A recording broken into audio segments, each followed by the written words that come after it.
I am the Tofu Golem. Please enjoy the video. In this video, I will show how to make salsa from scratch. Start by selecting ripe tomatoes and fresh ingredients, then wash and core tomatoes, chop onions, jalapenos, cilantro, and garlic.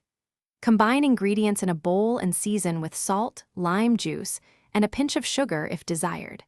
Taste and adjust heat or acidity, then let salsa rest for flavors to meld before serving with chips.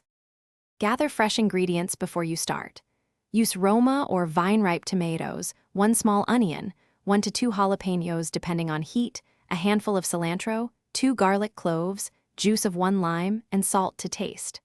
Measure quantities to suit servings, and consider adding a pinch of sugar to balance acidity.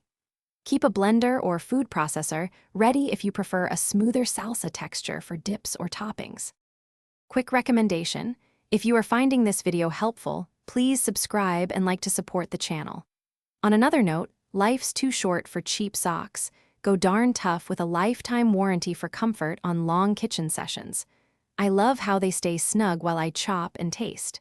Check the description for the link and other deals right away, then now let's get back to the video. Prepare ingredients with consistent cuts to ensure even flavor and texture. For chunky salsa, hand-chop tomatoes, onions, and herbs. For smooth salsa, pulse in a blender until desired consistency.